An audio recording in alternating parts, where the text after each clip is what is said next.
appears that many A-list stars feel that Prince Harry and Meghan Markle are indeed incredibly toxic. But is that truly the case? As ever, let me explain.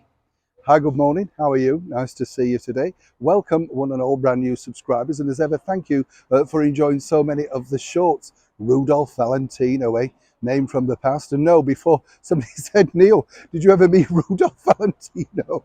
I presume you were having a laugh there, you know. Rudolph Valentino did pass away, sadly, in 1926. So that would kind of make me 97, would it? Something like that, yeah, 97, 98.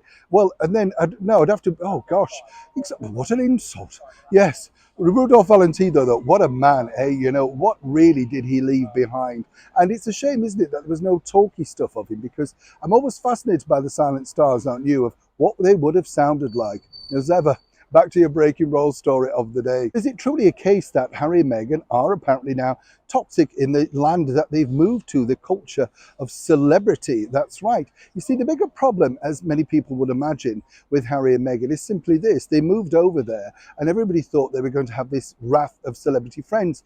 I think it kind of turned, if I'm honest, quite sour for them very quickly when Harry was seen begging to Bob Iger at that Disney premiere about his wife doing voiceovers. I mean, quite tacky at that level when you think there you have, you know, a prince of the realm begging literally on a red carpet alongside Beyonce and Jay-Z to get your wife some work. I mean, a simple call and perhaps a meeting, a coffee would have sufficed.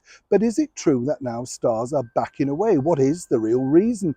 Well, according to a very well-placed source, there's a bit of a, you know, shall we say, thawing out period. And as we saw recently, when that particular individual claimed that they were grifters, their former boss, no less, at Spotify, nobody really came out to defend them. And this, according to a very well-placed source, left Meghan in particular absolutely bereft. Even the normally reticent for PR and publicity Jamelia Jamil, who appeared on Meghan's podcast, didn't come out publicly and say what an awful thing to say.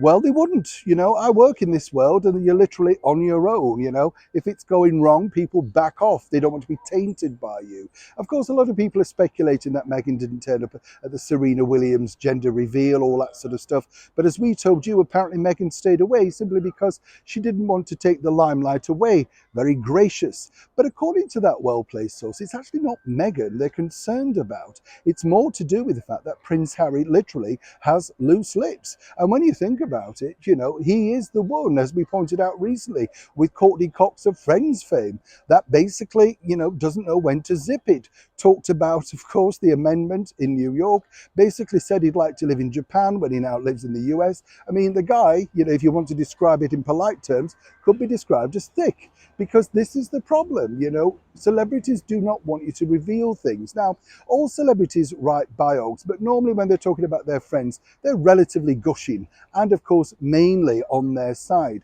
In the case of Harry and Meghan, what's happened is he revealed way too much about his, you know, friendships, as it were, and, of course, his time in the army.